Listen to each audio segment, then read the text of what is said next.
वालेकुम रहमतुल्लाहि व बरकातुहू। उम्मीद है कि आप सब ठीक ठाक होंगे, खुशबाश होंगे और अपनी मंजिल मकसूद की तरफ गामज़न होंगे। बहुत से लोग जो हैं वो विज़िट वीज़े के मतलब सवाल करते हैं कि स्टूडेंट का विज़िट वीज़ा है वो कैसे हासिल किया जा सकता है। हमने अपने वालिदैन को या किसी को स्टूडेंट में इनवाइट करना है ताकि वो यहाँ विज़िट पे आएँ। तो उसका तरीक़ाकार वो जो है वो ये है कि आपने बेसिकली माइग्रेशन वर्कर की वेबसाइट पे जाके वहाँ पे जो विज़िटिंग का जो बेसिकली जो लिंक दिया गया वहाँ पे जाके आपने सारी इन्फॉर्मेशन पढ़नी है। कुछ फॉर्म दिए गए हैं वो आपने फ़िल करने हैं और वो फॉर्म फ़िल करने के बाद आपने अपना जो परचून पेपर्स या जिसको आप बोलते हैं बर्थ सर्टिफिकेट, वो मतलब जो वहाँ पैदा नहीं हुआ लेकिन वो उसको बर्थ सर्टिफिकेट ही कहते हैं, लेकिन परचून पेपर्स बेसिकली बर्थ सर्टिफिकेट ही कहलाता है। तो वो आप जो है वो डाउनलोड करके उसको बाकी फॉर्म्स को फिल करके आप अपनी फैमिली को दे देंगे। इसके साथ आप अपनी पासपोर्ट की कापी, इसके अलावा अपनी बैंक स्टेटमेंट, जॉब की, एम्प्लॉयमेंट की अगर आपके पास कॉन्ट्रैक्ट है वो आप लगाएं और ये सारी चीज़ें आप उनको फ़िल करके दे देंगे। जब आप उनको फ़िल करके दे देंगे तो उसके बाद नेक्स्ट स्टेप ये होगा कि आप जो है जिस मुल्क से भी उनको बुलाना चाह रहे हैं, चाहे पाकिस्तान हो चाहे पाकिस्तान से बाहर हो, उस मुल्क में जो है आप वहाँ की जो लोकल एम्बेसी है उसकी जो अगर आप स्वीडन अब्रॉड डॉट ऐसी खोलेंगे तो वहाँ पे मोस्टली उन्होंने बताया होता है कि विज़िट के लिए आपने किस तरह से अप्लाई करना है, ठीक है। और अमूमन ये होता है कि वो आपको एम्बेसी के अंदर जो है वो इनवाइट नहीं करते इस तरह विज़िट वीज़े के लिए। मोस्टली ये बाहर से ही उन्होंने कंपनी जिस तरह के VFS ग्लोबल या जेरी स्प्रिंगर जो है इस तरह की जो कंपनीज़ हैं वो रखी होती हैं और स्वीडन ने भी वो रखी हुई है। स्वीडन की जो मुझे पता है वो VFS ग्लोबल थी लास्ट टाइम तक जो मुझे याद है। तो आप अपना केस उन वहाँ पे आप बेसिकली अपॉइंटमेंट बुक करते हैं और उसके बाद आप अपनी डॉक्यूमेंटेशन लेके वहाँ पे चले जाते हैं। वो आप अपने वो डॉक्यूमेंट्स जो आपने फिल तो वो आप अपने डॉक्यूमेंटेशन ओरिजिनल पासपोर्ट वो आपका जमा कर लेंगे और फ़ीस पर आपकी application visa application fees plus कुछ उनकी अपनी शायद कोई ऐड ऑन फ़ीस होगी, तो वो वहाँ पे आपकी एप्लीकेशन जमा हो जाएगी। अब सवाल ये पैदा होता है कि आपको वहाँ से आपके जो पेरेंट्स फॉर एग्ज़ाम्पल आपके पेरेंट्स आ रहे हैं तो उनके लिए क्या डॉक्यूमेंटेशन चाहिए। अमूमन एम्बेसी आपको या इमिग्रेशन वर्कर की वेबसाइट है वो ज़्यादा नहीं बताती कि आपको क्या डॉक्यूमेंट चाहिए। वो कहते हैं कि आप ठीक है ये जो बेसिक डॉक्यूमेंट्स जो मैं शुरू में बता रहा हूँ कि फ़िल करने हैं आपने वो आप मतलब लगा दें, ठीक है। लेकिन वो सिर्फ लगाने से आपका वीज़ा कभी भी नहीं लगेगा क्योंकि ज़रूरत आपको इस चीज़ की ज़रूरत है कि वो क्या सोचते हैं और जिसको आप बुला रहे हैं विज़िट पे वो उनके लिए वो क्या बंदा है। तो बेसिकली अगर आपके पेरेंट्स या कोई भी जो आ रहा है वो अगर उसके पास अपनी बैंक स्टेटमेंट है और आपके लिए उसके लिए बैलेंस नहीं चाहिए आपको कोई भी मेंटेनेंस चल रही हो, थोड़े बहुत उसमें पैसे आ जा रहे हो या घर के खर्चे आप कर रहे हैं, तो इट्स मोर देन एनफ और ये मोर देन गुड। अगर मतलब बैलेंस बड़ा मतलब अगर है तो अच्छी बात है, लेकिन बैलेंस की इसकी कोई रिक्वायरमेंट नहीं है। लेकिन वो इसलिए होता है कि जो बंदा आ रहा है वहाँ से पाकिस्तान से वो ये भी देखना चाहते हैं कि क्या बिल्कुल हैंड टू माउथ तो नहीं है या बिल्कुल इसका कोई खाता तो नहीं है। हाँ, मैं समझता हूँ कि बहुत से वालिदैन या लोगों के जो पेरेंट्स हैं उनके अकाउंट्स वगैरह नहीं होते अक्सर, या वो घर में से एक बंदा मेंटेन कर रहा था तो एक बंदे जिसका भी अवेलेबल लगा दें, किसी का नहीं है तो इट्स ओके। लेकिन ये अगर है तो आपका केस को बहुत स्ट्रांग हो जाएगा। ये तो हो गया कि मतलब आपने फिर हाँ, इसमें आपने जब आप फॉर्म फिल करेंगे तो वहाँ पूछा जाएगा कि स्पॉन्सर कौन कर रहा है और ख़र्चा कौन उठाएगा, मतलब सारा जो आने जाने का मतलब आने का, या इधर जब आएंगे तो उधर कौन रखेगा, खिलाए पिलाएगा कौन, सारा कुछ, यानी कि बेसिकली स्पॉन्सर कौन है। तो आप इसमें मस्ट मेंशन करें कि भाई आप जो बुलाने वाले हैं स्टूडेंट में वो स्पॉन्सर हैं, ठीक है। तो आप जो मैंने पहले बताया था कि अपनी बैंक स्टेटमेंट और अपनी जॉब की कॉन्ट्रैक्ट वगैरह लगाएंगे या सैलरी स्लिप्स भी आप लगा सकते हैं, तो वो इसलिए लगा रहे हैं कि ताकि उनको पता चल जाए कि आप जो हैं वो उनको सपोर्ट कर सकते हैं, आपकी इनकम है आपके पास, तो वो आप लगाएंगे। इसके अलावा जो उधर की उनकी बैंक स्टेटमेंट इसलिए चाहिए होती है कि वो ये देखना चाहते हैं कि जो बंदा आ रहा है वो पाकिस्तान में मतलब क्रेडिबल बंदा है, उसकी कोई हिस्ट्री थोड़ी बहुत है, रिकॉर्ड है।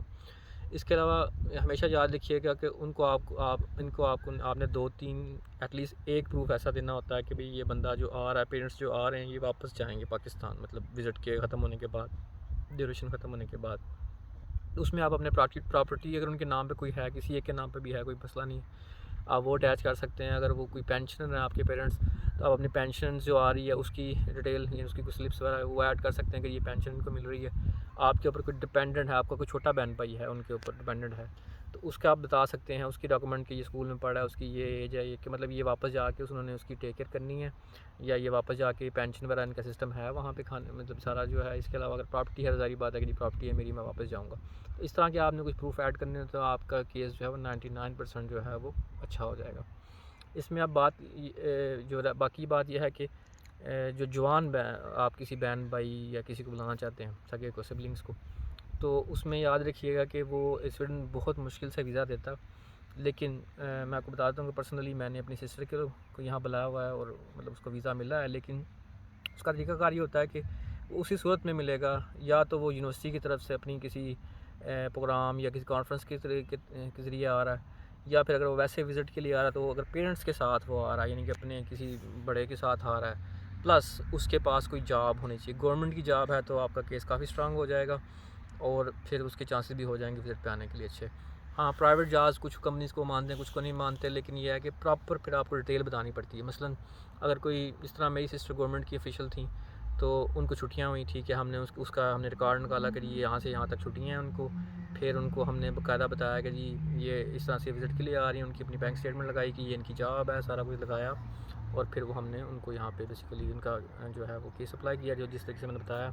साथ मेरी वालदा आ रही थी, तो हमारा केस काफ़ी मजबूत हो गया और उनका वीज़ा लग गया। तो ये सारी चीज़ें अगर आपकी सिबलिंग को लाना चाह रहे हैं, तो वो उस पर आप बेसिकली अगर इस तरह की डॉक्यूमेंटेशन लगाएंगे तो वो केस स्ट्रांग हो जाएगा, तो आपको वीज़ा मिल जाएगा। अमूमन तीन मंथ का वीज़ा मिलता है आपको, और इससे ज़्यादा का अप्लाई ना करें, क्योंकि ज़्यादातर अगर इससे ज़्यादा की कोशिश करते हैं तो वो उसको रिजेक्ट करने की कोशिश करते हैं। और दूसरा ये कि आप जब आते हैं तो ड्यूरेशन कोशिश करें कि ज़्यादा एक्सटेंशन ना मांगे, पहली दफ़ा ना मांगे एटलीस्ट, कि अगर 3 महीने का मिला तो 3 महीने के बाद कोशिश करेंगे उनको टाइम से पहले जो है वापस चले जाना चाहिए, ताकि बाद में अगर उन्हें दोबारा आना है तो कोई आसानी हो, प्रॉब्लम ना हो। इसके अलावा आपको जो है वो कम्प्रिहेंसिव इंश्योरेंस चाहिए होती है विज़िट वीज़े के लिए। खुदा ना अगर बीमार हो जाते हैं, वो आपने अटैच करनी होती है। मसलन आपको बीमार हो गया, ज़ाहिर बात है यहाँ पे वहाँ से डिफरेंट किस्म की कंपनीज़ हैं, मतलब जुबली इंश्योरेंस या इस तरह की मुख्तलिफ कंपनीज़ हैं, मुझे अभी नाम नहीं याद, मैं मेंशन कर दूँगा कुछ एक आध ढूँढ के। लेकिन यूजुअली ये होता है कि आप जब ट्रैवल एजेंट के पास जाते हैं, तो वो आपको बहुत सारी इस तरह की इन्फॉर्मेशन बता देता है कि जी ये कंपनियाँ हैं हमारे पास जो कि ट्रैवल इंश्योरेंस करवा रही हैं, तो आपने ये ट्रैवल इंश्योरेंस लेके साथ इसकी भी अटैच करनी होती है कापी। और ये आप बेसिकली पहले आप ये कर सकते हैं कि आप इसकी सिर्फ बुकिंग मतलब ख़रीदने से पहले आप इसकी कोई बुकिंग वगैरह करवा के वो आप वीज़े में अटैच कर दें। इसके अलावा आप एक टिकट की बुकिंग कर सकते हैं, टिकट ख़रीदनी नहीं है, वो बुकिंग भी आप इसके साथ अटैच कर देंगे, ताकि उनको पता चल जाए कि हाँ ये बंदा वाकई तैयार है और मतलब इसने सारी चीज़ें अपनी मुकम्मल की हुई हैं। लेकिन आपने ख़रीदनी नहीं है टिकट। इसी तरह अगर इंश्योरेंस अगर आप बुक हो सकती है तो ठीक है, अगर आप सस्ती मिल रही है तो फिर आप मतलब अगर आपको बुकिंग का ऑप्शन नहीं है तो फिर आप ख़रीद के लगा दें, लेकिन वो मस्ट है और वो आपको दिखानी ही पड़ेगी कि भाई ये हमारे पास इंश्योरेंस भी है। तो टिकट मतलब वो, क्योंकि यहाँ की जो मतलब इमिग्रेशन है, कोई भी इमिग्रेशन एक्चुअली इसकी हामी नहीं भरती कि आप टिकट लगाइए तो अगर वीज़ा नहीं दिया तो अब पैसे वो देंगे आपको, या आपने अपनी ही खुद ही बेसिकली अगर आपने एडवांस में टिकट ले ली थी, ख़रीद ली थी, तो फिर सारी बात है वो आपकी अपनी गलती थी, उन्होंने कभी नहीं आपको कहा ऐसा। तो बेसिकली आप सिर्फ बुकिंग ले करवा के अटैच कर दें और आपका केस स्ट्रांग हो जाएगा। हाँ, कुछ लोग कह रहे थे कि हम ई सर्विस के थ्रू ऑनलाइन अप्लाई कर सकते हैं, नहीं आप अप्लाई नहीं कर सकते, अभी तक तो ऐसा कुछ नहीं था।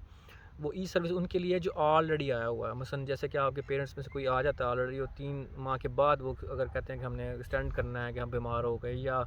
हमारा मतलब बच्चा बच्ची या पोता है जो भी है, हमारा दिल नहीं भरा, हम चाहते हैं कि और थोड़ा ठहरें, या किसी और वजह से मतलब जिस तरह कोविड हुआ था तो बहुत से लोगों को एक्सटेंशन लेनी पड़ी, लोग बीमार हो गए, ट्रैवलिंग का मसला हो गया, फ़्लाइट्स का मसला हो गया, तो उस सूरत में वो आप ई सर्विस वहाँ जब आप स्वीडन में होते हैं तब आप वहाँ से ई सर्विस यूज़ करके वो वीज़ा एक्सटेंड करते हैं। लेकिन मैं जैसे कि बता रहा हूँ कि एज़ ए टिप कि आप पहली दफ़ा में वीज़ा एक्सटेंड ना करवाएं, अगर मतलब अगर कोई अशद ज़रूरत नहीं है। मतलब नेक्स्ट टाइम फिर जब कभी आते हैं फिर आपको लगता है कि हाँ इनको साल पूरा या मतलब मैक्स साल तक आप करवा सकते हैं एक्सटेंड अगर आप चाहें तो, लेकिन यह है कि पहली दफ़ा कोशिश करेंगे ऐसा ना करें। तो ये सारी चीज़ें थी विज़िट वीज़ा के मतलब। इससे मतलब कोई आपका सवाल हो, कोई और चीज़ हो तो प्लीज़ कमेंट में लिखें और वीडियो को लाइक कीजिएगा, और जिन लोगों को इसकी इन्फॉर्मेशन की ज़रूरत है प्लीज़ उनके साथ शेयर करें ताकि सबका फ़ायदा हो सके। अल्लाह हाफ़िज़।